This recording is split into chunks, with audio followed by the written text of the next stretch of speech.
Shalom once again, saints and kingdom citizens. I'm Joanna, and today I'm here to continue with the topic Happy New Nothing, right? Because as we know from yesterday's topic, be not deceived, we are not yet in the new year. Alright, so I know a lot of you would have celebrated the New Year's based on the Gregorian calendar, and I know it's a tradition for many of us. I too was once part of that, deception, but nevertheless, one of the reasons for sharing this information is to help empower you to live the truth according to God's ways, not based on the enemy's deception, and certainly not based on man's, agendas. Alright, so the topic, or the title for the topic today is So What? Alright, so some of you perhaps looked at yesterday's video and is probably wondering, so what?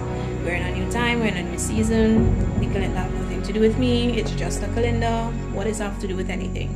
And as kingdom citizens, it have a lot to do with everything, because one of the key things for us to understand is that the truth will set us free. And if we live in a lie, then it automatically means that we're not living according to God's ways and His laws and standards. And this is what we really want to aspire to do. And we saw in yesterday's teaching that the new year actually begins in March, sometimes April, based on the Gregorian calendar. And the month is the month of Habib or Aviv. Alright, and the topic is going to really bring us to a point of understanding why it's imperative for us to honor God's ways and not the world's way. Alright, so first I'd like to jump in by giving us a little brain tease. Alright, so in Latin, sept means 7, octo means 8, as in octopus or octagon. Alright, nov means 9, dec or deci or decade, of course, as we know, is 10.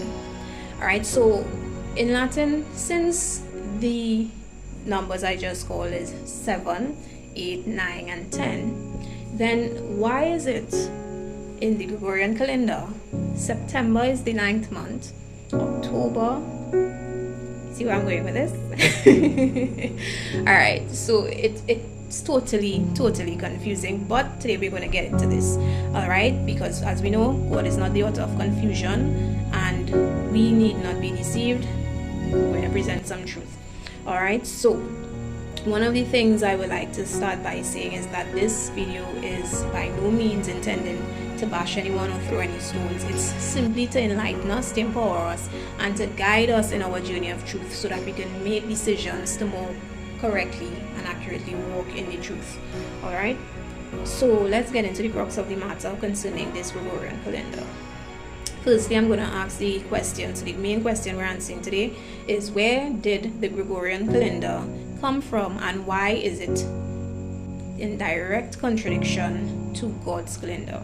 Alright, so because these are historical facts, I'm just going to briefly browse through some of the information, and I can always share the link with you all for those of you who are interested in getting more info, but it's right there on the net, you can easily Google it. Alright, so in 1582, Pope Gregory XIII introduced his Gregorian calendar to correct an error in the Julian calendar.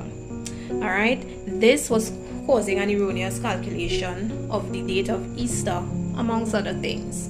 Alright, so in the Gregorian calendar, the names of the months are actually older than the calendar itself. The modern Gregorian calendar has its roots in the Roman calendar. All the names of the months worldwide are from Latin roots, and the ancient calendar actually had 10 months. And guess what? January was not always the first month. And a year usually began in March. This is before all the changes were made.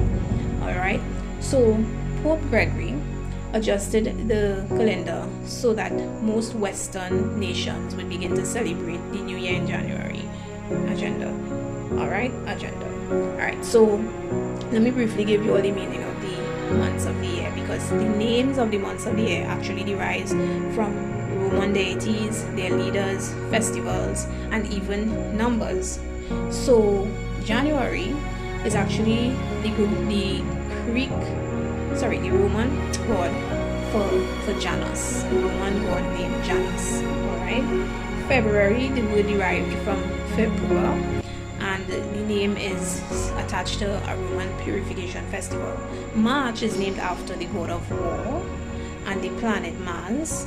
April is from the Latin word aprilis, and aprilis, hope I'm pronouncing that correctly, and is a derivative of the Latin base April. It actually means second month, right? And of course this would have been in a time when the year January and February was not yet there, because they changed the calendars. In fact, at one point their year had 10 months. Alright, so May is named after the Greek goddess Maya. June is named after a Roman goddess Juno. July is the 7th month, and it's actually named after Julius Caesar. So I'm just going to pause right here. Coming back to what I just shared with regards to September, October, November, December, which is actually 7, 8, 9, and 10. But in our Gregorian calendar and our time, the C is the 12th month, right? And why it actually threw everything off is because they then added July and August, which we're going to see is named after Julius Augustus, right? So once more, Julius Augustus, July. August is the name that came out from Julius Caesar's nephew, Julius Caesar Augustus. September means 7 once again in Latin, so it is actually the actual number 7.